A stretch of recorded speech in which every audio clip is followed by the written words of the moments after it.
जय भीम. महिलांनो, अंधश्रद्धेतून बाहेर या. महिलांनो, अंधश्रद्धेतून बाहेर निघा आणि बाहेर या, हा असा आजचा आपला विषय आहे. आणि या विषयावर आपण हे दिवस करणार आहोत. पण त्याआधी मी माझा परिचय देते. मी सुनीता इंगळे. मी समाज सेविका म्हटलं तरी चालते. आणि त्याचबरोबर मी लेखिकासुद्धा आहे. आणि विहारामध्ये ग्रंथपठण करणे, त्याचं निरूपण करणे हे सुद्धा मी माझ्या हस्ते होत असते. आणि हे सर्व करत असताना महिला जेव्हा विहारामध्ये येतात तेव्हा त्या आपल्या जीवनामधलं जे सुखदुःख आहेत आणि जे त्यांच्या जीवनामध्ये घडत असतात ते मला सांगतात. पण जेव्हा आपण समाजामध्ये वावरतो तेव्हा माझ्या असं निदर्शनास आलेलं आहे की जे शिकलेले लोक आहेत, की जे नोकरीवर आहेत, चांगल्या हुद्द्यावर आहेत, आणि तरी पण त्यांच्या घरामध्ये अंधश्रद्धा असते, त्यांच्या घरामध्ये देवारा असते, त्यांच्या घरामध्ये देव असतात. अनेक प्रकारचे धागे दोरे ते बांधतात, अनेक प्रकारचे असे कार्य करतात की देवाला बुकडू कापणं झालं किंवा ते कंदोरी करणे आणि देवाला नवस करणे आणि देव खुश करण्यासाठी हातापायाला काळे धागे, लाल धागे बांधणे. आणि बुवा, बाबा, भगत, महाराज हे सगळे उत्पन्न कशामुळे होतात तर तुमच्या आमच्या या अशा जे दुःखातून बाहेर निघण्यासाठी जे धडपड असते ते धडपडामुळेच निघतात. पण ते धडपड करत असताना आपण योग्य प्रकारे आपलं स्वतःचं निरीक्षण करत नाही. आणि निरीक्षण का करत नाही?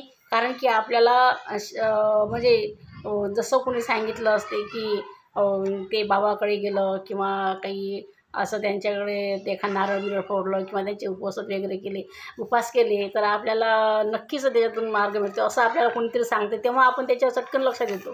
पण जेव्हा आपल्याकडे सगळे ज्ञानेंद्रिय असून तरी, पंचेंद्रिय असून तरी त्याचा उपयोग आपण जर करत नसणार आणि त्याला आपल्या जाणीवनं आपण जर पाहत नसणार तर खरंच त्या ठिकाणी दुःख ओढते. आणि हे दुःख आपल्याला मग दुसऱ्या भरकट ठिकाणी घेऊन जाते. की असं हे दुःख असते की जे समाजाला अधोगतीला नेते. आणि जे समाजाला अधोगतीला नेते तो दुःखात पडतोच, पण इतरही लोक त्याच्यामध्ये दुःखामध्ये पडतात. की जी गोष्ट समाजाच्या उत्थानाच्या आड येते, त्याला अंधश्रद्धा असे म्हटलं जाते. आणि नक्कीच मग हे अंधश्रद्धा आपल्याला या ठिकाणी आपल्या जीवनामध्ये, आपल्या समाजामध्ये अशी आळ येते. म्हणूनच आपलं दुःख जे आहे ते चिरंतन चालत राहते. आणि या दुःखातून आपल्याला कोणत्याही प्रकारचा मार्ग सापडत नाही. म्हणून आपण हताश होतो, नैराश्य होते आणि नैराश्यामधून आपण बाबा बुवा हे सगळं करत राहतो. तसं जर पाहिलं तर मला हा विषयाची कल्पना, या विषय सुचण्याची कल्पना जी दिलेली आहे ते माननीय अनिल वैद्य सर, माजी न्यायमूर्ती आहेत, नाशिकला असतात. त्यांच्या संकल्पनेनुसार आपण या ठिकाणी ही दिवस करत आहोत. आपण या ठिकाणी संवाद करत आहोत की खरंच महिलांनी अंधश्रद्धेतून बाहेर निघावे असं हा कळकळीचे आव्हान मी तुम्हाला करत आहे. आणि अंधश्रद्धा आपल्या डॉक्टर बाबासाहेब आंबेडकरांनी म्हणजे आज 68 वर्ष झाले की आपल्याला बुद्ध धम्म देऊन त्यांनी जेव्हा बुद्ध धम्म दिला तेव्हा जेव्हा आपला पुनर्जन्म झाला असं समजतं आपण. तर असा बुद्ध धम्म देऊन आपल्याला 68 वर्ष झाली. 68 वर्षानंतर आपल्यामध्ये काहीही अशी प्रगती होताना दिसत नाही. हे खूप शोकांतिका वाटते. आणि जेव्हा त्यांनी धम्म दिला त्याचबरोबर त्यांनी 22 प्रतिज्ञासुद्धा दिल्या. 22 प्रतिज्ञासाठी दिल्या की हा जो समाज आहे, हा भटकलेला समाज, हा गुलामीचा समाज, हा सगळ्याच म्हणजे मातीमोल झालेला समाज, हा नुसतं देवानं भयभीत होऊन या स्थळाला आला होता. आणि म्हणूनच त्यांनी 22 प्रतिज्ञेमधून आपल्या मनातील सर्व भीती काढली आणि आपल्याला 22 प्रतिज्ञाच्या मार्फत आपल्याला चांगलं स्टँड दिलं, आपल्याला चांगलं उभं करण्याचं आणि आपल्यामध्ये धाडस देण्याचं कार्य केलं. तरी पण आपण 22 प्रतिज्ञाचं पालन करत नाही, पंचशीलचं पालन करत नाही, अष्टशीलचं पालन करत नाही किंवा विहारातसुद्धा जात नाही. तर हे बरोबर नाही आहे. म्हणूनच 25 नोव्हेंबर 1956 साली जेव्हा डॉक्टर बाबासाहेब आंबेडकरांनी सारनाथ येथे सारनाथ येथे भिक्खू लोकांसोबत उपासकांना सुद्धा आव्हान केलं होतं की बौद्ध लोकांनी मंदिरात कशासाठी जावं, मंदिरात जाऊ नये, बौद्ध लोकांनी मंदिरात जाऊ नये, कशासाठी मंदिरात जायचं त्यांनी. आणि मंदिरात गेल्यानंतर त्यांचे कोणते प्रश्न असे आतापर्यंत सॉल्व झाले, आतापर्यंत त्यांचे कोणते प्रश्न मिटले गेले, आतापर्यंत त्यांना देवापासून काय मिळालं. आणि हे देवाच्या मागं लागल्यानंतरच हे आपले सगळं अधोगती आलेली आहे. तरी पण आपण हे अंधश्रद्धेचं बीज आपल्या डोक्यात का ठेवतो आणि हे कशासाठी ठेवतो, हे आपल्याला नष्ट करायचं आहे. आणि आपल्याला नष्ट करण्यासाठी आपल्या मनाची जी तयारी पाहिजे, आपल्या मनामध्ये जे अवधान असते, जे उद्दीपन असते, जे जाणीव असतात, आणि हे जाणीव आपल्या माइंडला सत्कारात्मक असे आदेश देते की आपल्या जीवनामध्ये काहीतरी आपणच एखाद्या इच्छेच्या मागं धावतो आणि इच्छा आपली पूर्ण होत नाही, आणि जे करायचं नाही ते आपण करतो आणि दुःख घेऊन पडतो. त्यातून आपल्याला नैराश्य येते, नैराश्यामधून आपण दुःखी होऊन जातो आणि या दुःखामधून पूर्ण कुटुंब दुःखी होऊन जाते. आणि मग हे दुःखातून आपल्याला काढण्यासाठी अनेक प्रकारचे मार्ग केले जातात. आणि मग हे जेव्हा मन दुःखी होते तेव्हा त्या मनाला जेव्हा दुःख होते तेव्हा ते आपोआपच शरीराला सुद्धा सुकून टाकते. आणि मग शरीराला सुकून टाकले की अनेक प्रकारच्या दवा हे सुरू होतात. पण ते आजार नसतानाच ते आजाराची दवा कशी मिळणार. आणि म्हणूनच मग ते 4 लोक येतात आणि म्हणतात की हा आजार घरी दवाखान्यात बसणारा नाही आहे, तुम्हाला वेगळंच काहीतरी झालेलं आहे, तुम्ही एखाद्या बाबाजवळ चला. आणि मग ते बाबाकडे नेतात आणि मग तिथून मग आपला हा दुःखाचा प्रवास सुरू होतो. आणि म्हणूनच माझ्या महिलांना मला तुम्हाला एवढंच सांगायचं आहे की ज्या महिला शिकलेल्या असतील आणि ज्यांनी खरंच सावित्रीबाईचा वसाय घेऊन शिक्षण घेतलं असेल तर त्यांनी अनेक महिलांना अंधश्रद्धेतून बाहेर काढण्याचं एक आव्हानात्मक कार्य करायचं आहे, असं मी तुम्हाला सुद्धा या ठिकाणी सांगतो. आपल्याला सावित्रीनं जे ज्ञान दिलं कशासाठी दिलेलं आहे की हेच जे ज्ञान की आपण गुलामीतून मुक्त झालेला परत गुलामीमध्ये जायचं का. गुलामीमध्ये जर हे देवाची देव धर्म करून जर माणसाला सुख प्राप्त झालं असतं तर मग कशाला आतापर्यंत आपल्याला एवढा संघर्ष करावा लागला असता. असं हे माई ज्याच्या घरी लग्न कार्य असते त्याची तर एक मजाच राहते. कारण माझ्या असं आणि पुष्कळ लोकांच्या असं निर्देशनास आलेलं आहे की धम्मामध्ये 13 संस्कार आहेत आणि हा हळदीचा संस्कार कुठून येतो मला पण माहिती नाही.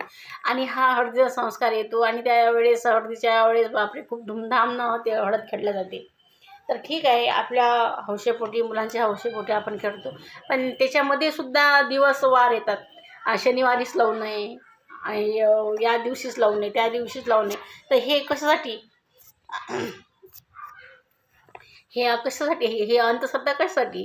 आणि शनिवारी काय होऊन राहिलं म्हणजे शनिवारी सर्व दिवस सारखे असतात, कोणताही दिवस कमी जास्त नव्हतो. माणसाच्या मनाची जे ठेवण आहे ते वाईट असते, ते अपशकुन असते. कोणताच वेळ हे अपशकुन नसते, कोणताही दिवस वाईट नसतो, सर्व दिवस सारखे असतात. आपल्याला जेव्हा जागेल तेव्हा तब सवेरा, जब जागाई तब सवेरा असे म्हणतात. तर जेव्हा आपल्याला चांगल्या गोष्टी करायच्या असतील तेव्हा आपण केली पाहिजे. तसं मासिक पाळीचं सुद्धा आहे. आणि मासिक पाळी जर महिलांना एखाद्या मुलीला किंवा सुनवारीला किंवा कोणाला आली तर तिला नक्कीच असं बाहेर ठेवल्या जाते, बाहेर बसवल्या जाते. तर हे कशासाठी, कारण हे एक ते शरीर धर्म आहे, तो एक नैसर्गिक कर्म आहे. आणि मग हे नैसर्गिक कर्म करताना सुद्धा अंधश्रद्धा येत असेल तर मग खरंच याच्यामध्ये जीवनामध्ये आपल्याला चांगला प्रकाश मिळू शकेल असं तर मला वाटत नाही. आणि म्हणूनच जर त्या महिलांना जर आराम द्यायचा असेल तर आपण त्यासाठी देऊ शकतो, पण असा की त्या दिवशी तिला हात न लावणं किंवा अनेक प्रकारचे जे गोष्टी आहेत ते करणं हे बरोबर नाही आहे. आणि म्हणूनच डॉक्टर बाबासाहेब आंबेडकर म्हणतात की महिलांनी द्रौबल्य त्यागून बाहेर आलं पाहिजे. आपल्या मनामध्ये जी भीती असते देवाची, धर्माची, या बाबाची, बुवाची, की यांचा उपवास केला नाही तर आपल्याला काही होईल का, त्याचा उपवास नाही केला तर आपल्याला काही होईल का, हे फक्त आपली मानसिक विकृती आहे.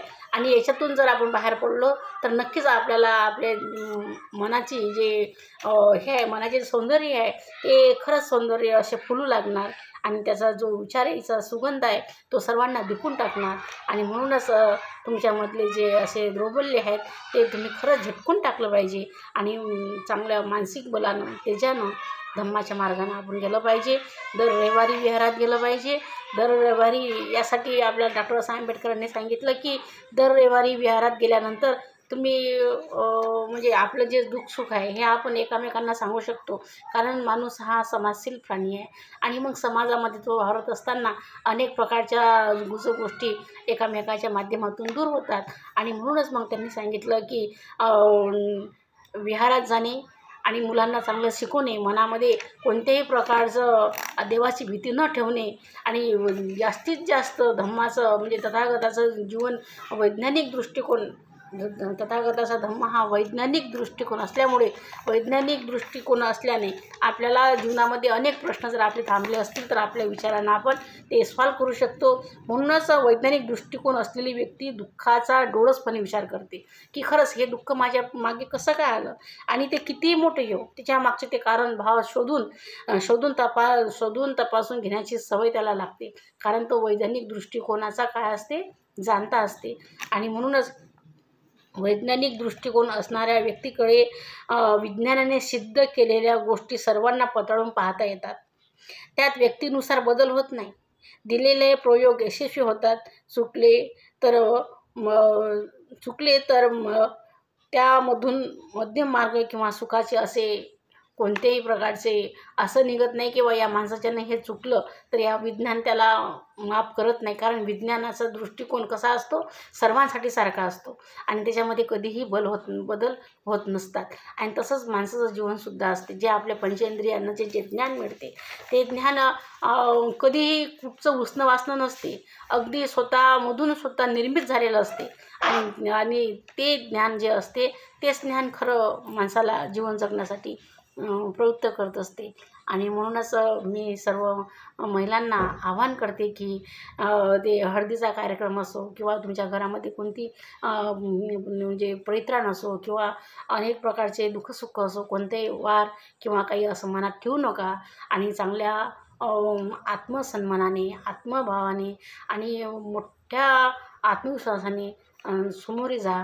मनामध्ये कोणत्याही प्रकारचं दुःख ठेवू नका आणि शिकलेल्या महिलांनी सुद्धा आणि महिलांना सहकार्य करा. त्यांच्या मनातले दुःख दूर करा. हेच मी सर्वांना आवाहन करते आणि या ठिकाणी थांबते. जय भीम.